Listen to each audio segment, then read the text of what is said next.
ಬೆಳೆ ಕಾಲ ಬೇಕಾದಾಗ ಬರಲ್ಲ. ಅಕಾಲದಲ್ಲಿ ಮಳೆ ಬಂದರೆ ಸಕಾಲಿ ತೊಂದರೆ ಆಗ್ತದೆ. ಈ ಸರಿ ಅಂಥದ್ದು ಏನಿಲ್ಲ, ಸಮತೋಲನ ಆಗ್ತದೆ. ಇನ್ನೂ ಜಲಪ್ರಳಯ ಇದೆ, ರಾಜ್ಯದಲ್ಲಿ ಜಲಪ್ರಳಯ ಇದೆ. ಇಡೀ ಭಾರತ ಇವು ಜಗತ್ತಿಗೆ ಇದು. ಸಾಗರದಲ್ಲಿ ಒಂದು ಅಚ್ಚರಿಯ ಸಂಗತಿ ಕಾಣುತ್ತೆ. ಜಲಸ್ಫೋಟ ಅಂತ ಹೇಳಿದ್ದೆ ನಾವು, ಅಲ್ಲಿ ಒಂದು ಆಗ ಲಕ್ಷಣ ಇದೆ. ಎರಡು ಸೇರಿ ಆಗುತ್ತೆ, ಮನುಷ್ಯರೇ ಮಾಡೋದಲ್ಲಿ. ಕೆಲವೊಂದು ಹೇಳೋಕ್ಕೆ ಹೆದರಿಕೆ ಆಗುತ್ತೆ. ಪರಿಹಾರ ಏನೆಲ್ಲ ಭಗವಂತನ ಧ್ಯಾನ ಮಾಡಬೇಕು ಅಷ್ಟೇ. ಯಾವ ಪೂಜೆ ಪುರಸ್ಕಾರದಿಂದ ಏನು ಉಪಯೋಗ ಆಗಲ್ಲ. ನೇರವಾಗಿ ಭಗವಂತನ ಧ್ಯಾನ ಮಾಡೋದೇ ಮುಖ್ಯ. ನೆನೆಸ್ಬೇಕು ಭಗವಂತ. ಸೂಳೆಯ ಮಗನುಟ್ಟಿ ಆಳುವನು ಮುನಿಪುರವ, ಯುದ್ಧವಿಲ್ಲದ ಮಡಿಯೇ ಪುರವಲ್ಲ ಕೂಡಾದೀತು. ವಿಷ್ಣು ವಾಮಾವತಾರದಲ್ಲಿ ವಾಮನ ಭೂಮಿ ಕೇಳಿದ, 3 ಅಡಿ ಭೂಮಿ ಕೇಳಿದ, ಎಲ್ಲ ಉಳಿತು. ಅಮೇರಿಕಾ ದೇಶದಲ್ಲಿ ಅಲ್ಲೇ ತುಳಿದವನ್ನ ವಿಷ್ಣು ವಾಮಾವತಾರದಲ್ಲಿ ಬಲಿಯ. ಅದನ್ನು ಮುನಿಪುರ ಅಂತ ಕರೆದರು.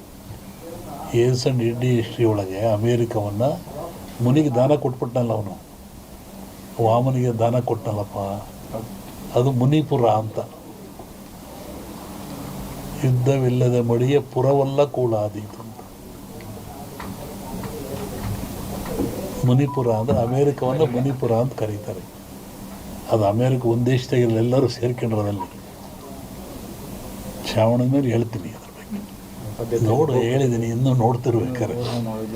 ಹಿಂದೆಲ್ಲ ಹೇಳಿದ್ನಲ್ಲ, ಮೊನ್ನೆ ಹೇಳಿದ. ಕೆಲವು ಮುಳುಗ್ತವೆ ದೇಶಗಳು, ಕೆಲವು ಹೇಳ್ತವೆ, ಹೊಸ ರಾಜ್ಯಗಳು ಉತ್ಪತ್ತಿ ಆಗ್ತವೆ ಅಂತ ಮೊನ್ನೆ ಹೇಳಿದ್ನಲ್ಲ.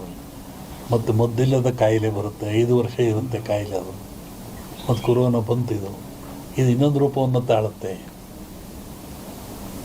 ಆದರೆ ಸಾವು ನೋವು ಕಮ್ಮಿ, ಕಾಯಿಲೆ ಮಾತ್ರ ಈ ಸಂವತ್ಸರದಲ್ಲಿದೆ. ಹೊಸ ರೋಗ ಉತ್ಪತ್ತಿಯಾಗಿ ಉಸಿರಿಗೆ ಸಂಬಂಧಪಟ್ಟದ್ದು. ಜನ ಆ ಥರ ಸಾಯ್ತಾರೆ.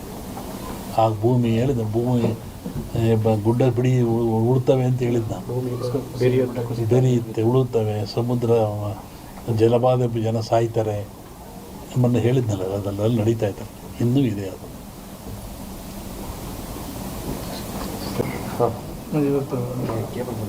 ಹೇಳಿ. ಸಚಿವರು ಭೇಟಿ ಕೊಟ್ಟವರು, ಕೇಂದ್ರ ಸಚಿವರ ಅವರು ಸೋಮಣ್ಣವರು ಸುಮಾರು 30-40 ವರ್ಷಗಳಿಂದ ಇಲ್ಲಿಗೆ ಬರ್ತಾ ಇದ್ದಾರೆ. ಅವರು ಏನು ಅಧಿಕಾರದಲ್ಲೇ ಇದ್ದಾಗ, ಜನತಾ ಬಜಾರ್ನಲ್ಲಿ ಕೆಲಸ ಮಾಡ್ತಿದ್ದಾಗ ಇಲ್ಲೇ ಬಂದು ಉಳ್ಕೊಂಡು ಹೋಗ್ತಾಯಿದ್ರು. ಅವರಿಂದ ಮಠದ ಮೇಲೆ ಭಕ್ತಿಯಿಂದ ನಡ್ಕೊಳ್ತಾ ಇದ್ದಾರೆ. ಮೊನ್ನೆ ತುಮಕೂರ ಗೆದ್ದೆ ಬಂದು ಮಂತ್ರಿ ಆದೇ ಬರೋಕ್ಕಾಗಿಲ್ಲ, ಮಠಕ್ಕೆ ಬರ್ತೀನಿ ಅಂತವ್ರು ಅದನ್ನೇ ಬಂದರು. ಈಗಲೂ ಅದನ್ನೇ ಹೇಳ್ತಾಯಿದ್ರು, ನಾನು ಜೀವನದಲ್ಲಿ ಮಠ ಬರ್ತಿಲ್ಲ, ಏನಾರ ಅನ್ನ ತಿಂದು ಇಲ್ಲಿಂದ ನಾನು ಭಕ್ತ ಬಂದು, ನಾನು ಭಕ್ತಿಯಿಂದ ಬಂದಿದ್ದೀನಿ, ಮಂತ್ರಿಯಾಗಿ ಬಂದಿಲ್ಲ, ಶಿಷ್ಯನಾಗಿ ಬಂದಿದ್ದೀನಿ ಅಂತ ಹೇಳಿದರು. ಹಂಗೆ ಅವ್ರು ಒಳ್ಳೆಯದಾಗಲಿ, ಯಶಸ್ಸಾಗಲಿ ಅಂತ ಹಾರೈಸ್ತೀವಿ. ಸಂಕ್ರಾಂತಿ ಕಳೆದ ಮೇಲೆ ಒಂದು ಯೋಗ ಇದ್ದಂಗೆ ಕಾಣಿದೆ. ಇವರಿಗೆ ಅಂತಲ್ಲ, ರಾಜ್ಯ ಮಟ್ಟದಲ್ಲಿ ಒಂದು ಉನ್ನತ ಯೋಗ ಅವಕಾಶ ಇದೆ. ಹೋಗಿದ್ದಾರಲ್ಲ, ಅದು ರಾಜ್ಯದ ಮಟ್ಟದ್ದು. ನಿಮ್ಮ ರಾಜ್ಯದ ಮಟ್ಟಕ್ಕೆ ಸಂಕ್ರಾಂತಿ ಮೇಲೆ ರಾಜಕೀಯ ವಿಪ್ಲವ ಆಗೋ ಲಕ್ಷಣ ಇದೆ. ನಾನು ಮೊದಲೇ ಹೇಳಿದ್ದೆ, ಯುದ್ಧಗಳಾಗ್ತದೆ, ಜಲಪ್ರಳಯವಾಗ್ತದೆ, ವಾಯುಪ್ರಳಯ ಆಗ್ತದೆ, ಭೂಪ್ರಳಯವಾಗ್ತದೆ, ಎಲ್ಲ ಜನ ಸಾಯ್ತಾರೆ, ಆಕ್ರಮಣ ಹೆಚ್ಚಾಗ್ತವೆ, ಮೇಘ ಸ್ಫೋಟ ಆಗ್ತದೆ ಅಂತ ಹೇಳಿದ್ದೆ ನಾನು. ಇನ್ನೂ ಒಂದು ಮೇಘ ಸ್ಫೋಟ ಆಗೋದ್ರಿದೆ. ಊಹಿಸಲಾರದ ಒಂದು ದುಃಖ ಈ ಭಾರತಕ್ಕೆ ಬರ್ತದೆ. ಪ್ರಕೃತಿದತ್ತವಾಗಿ ಆಗ್ತದೆ ಮೇಘ ಸ್ಫೋಟ. ಅದನ್ನು ಹೇಳಿದ್ದಲ್ಲ, ಮನೆಯಲ್ಲೂ ಹೇಳಿದ್ದೆ ನಾನು ಮನೆಯಲ್ಲಿ. ಒಟ್ಟಿಗೆ ಜನಜೀವನ ಅಸ್ಥಿರ. ಯಾವಾಗ ಮನೆಗೆ ಬರ್ತಾನೆ ಹೋಗ್ತಾನೆ ಅಂತ ಹೇಳೋದು ಕಷ್ಟ. ಅಸ್ಥಿರ ಇನ್ನೂ ಜಾಸ್ತಿ ಆಗ್ತದೆ. ಅದರಲ್ಲಿ ಅರಸನಾಲಯಕ್ಕೆ ಕಾರ್ಮೋಡ ಕವಿದೀತು. ಅದು ರಾಜ್ಯಕ್ಕೂ ಇದೆ, ಸೆಂಟ್ರಲ್ಗೂ ಇದೆ. ಹಿಂದೆ ಹೇಳಿದ್ದು 2-3 ಜನ ಪ್ರೈಮ್ ಮಿನಿಸ್ಟರ್ ಕೊಲೆ ಆಗ್ತಾರೆ, ಸಾಯ್ತಾರೆ ಅಂತ. ಅದು ಆಗ್ತದೆ. ಸಂವತ್ಸರ ಪರದಲ್ಲಿ ಕಷ್ಟ, ಗುಣ ಲಕ್ಷಣ. ದ್ವೇಷ, ಅಸೂಯೆ, ಈ ಮಧ್ಯೆ ಒಂದಿಬ್ಬರು ಬಲಿ ಆಗ್ತಾರೆ. ಹೇಳಿದ್ದಲ್ಲ, ಸಂಕ್ರಾಂತಿ ಮೇಲೆ ವಿಪ್ಲವ ಆಗೋ ಲಕ್ಷಣ ಇದೆ. ಇಲ್ಲ ಸರ್, ಸಿದ್ದರಾಮಯ್ಯಗೆ ತೊಂದರೆ ಇಲ್ಲ. ಮೋಡ ಬರುತ್ತೆ ಮೂಡ ಹೋಗುತ್ತೆ ಅಷ್ಟೆ. ಏನು ಆಶೀರ್ವಾದ ಬಂದರೆ ಆಶೀರ್ವಾದ ಆಗ್ತದೆ.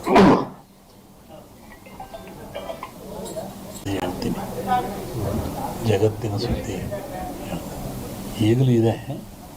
ಅವಾಗ ಸಂಕ್ರಾಂತಿ ಒಳಗೆ ಮೇಘಸ್ಫೋಟ ಅಂದಲ್ಲ, ರಾಜಕೀಯ ವಿಪ್ಲವ, ಇನ್ನೊಂದು ಸತಿ ಥರ ಆಕ್ಸಿಡೆಂಟು ಆಗ ಲಕ್ಷಣ ಇದೆ.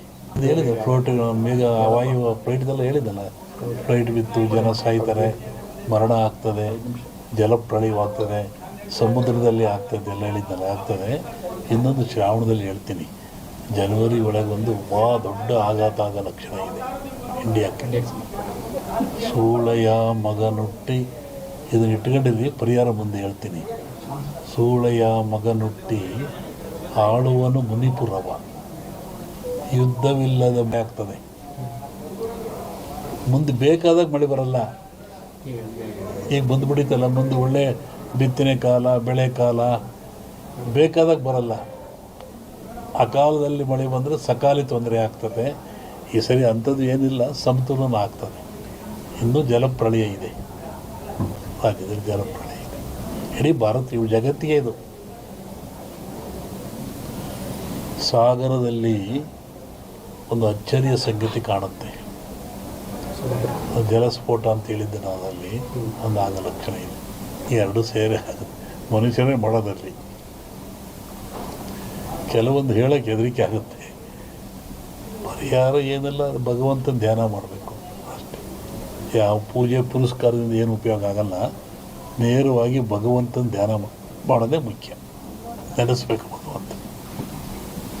ಸೂಳೆಯ ಮಗನುಟ್ಟಿ ಆಳುವನು ಮುನಿಪುರವ, ಯುದ್ಧವಿಲ್ಲದ ಮಡಿಯೇ ಪುರವಲ್ಲ ಕೂಳಾದೀತು. ವಿಷ್ಣು ವಾಮಾವತಾರದಲ್ಲಿ ವಾಮನ ಭೂಮಿ ಕೇಳಿದ, 3 ಅಡಿ ಭೂಮಿ ಕೇಳಿದ, ಎಲ್ಲ ಉಳಿತು. ಅಮೇರಿಕಾ ದೇಶದಲ್ಲಿ ಅಲ್ಲೇ ತುಳಿದವನ್ನ ವಾಮನ ವಿಷ್ಣು ವಾಮಾವತಾರದಲ್ಲಿ ಬಲಿಯ, ಅದನ್ನು ಮುನಿಪುರ ಅಂತ ಕರೆದರು. ಇಂಡಿ ಹಿಸ್ಟ್ರಿ ಒಳಗೆ ಅಮೇರಿಕವನ್ನು ಮುನಿಗೆ ದಾನ ಕೊಟ್ಬಿಟ್ಟನಲ್ಲ, ಅವನು ವಾಮನಿಗೆ ದಾನ ಕೊಟ್ಟನಲ್ಲಪ್ಪ, ಅದು ಮುನಿಪುರ ಅಂತ. ಯುದ್ಧವಿಲ್ಲದ ಮಡಿಯ ಪುರವಲ್ಲ ಕೂಳಾದೀತು ಅಂತ. ಮುನಿಪುರ ಅಂದರೆ ಅಮೇರಿಕವನ್ನು ಮುನಿಪುರ ಅಂತ ಕರೀತಾರೆ. ಅದು ಅಮೇರಿಕ ಒಂದು ದೇಶದಾಗಿಲ್ಲ, ಎಲ್ಲರೂ ಸೇರ್ಕೊಂಡ್ರಲ್ಲಿ. ಶ್ರಾವಣದ ಮೇಲೆ ಹೇಳ್ತೀನಿ ಅದ್ರ ಬಗ್ಗೆ. ನೋಡು, ಹೇಳಿದ್ದೀನಿ, ಇನ್ನೂ ನೋಡ್ತಿರ್ಬೇಕಾರೆ. ಹಿಂದೆಲ್ಲ ಹೇಳಿದ್ನಲ್ಲ, ಮೊನ್ನೆ ಹೇಳಿದ, ಕೆಲವು ಮುಳುಗ್ತವೆ ದೇಶಗಳು, ಕೆಲವು ಹೇಳ್ತವೆ, ಹೊಸ ರಾಜ್ಯಗಳು ಉತ್ಪತ್ತಿ ಆಗ್ತವೆ ಅಂತ ಮೊನ್ನೆ ಹೇಳಿದ್ನಲ್ಲ. ಮತ್ತು ಮದ್ದಿಲ್ಲದ ಕಾಯಿಲೆ ಬರುತ್ತೆ, 5 ವರ್ಷ ಇರುತ್ತೆ ಕಾಯಿಲೆ ಅದು. ಮತ್ತು ಕೊರೋನಾ ಬಂತು, ಇದು ಇನ್ನೊಂದು ರೂಪವನ್ನು ತಾಳುತ್ತೆ.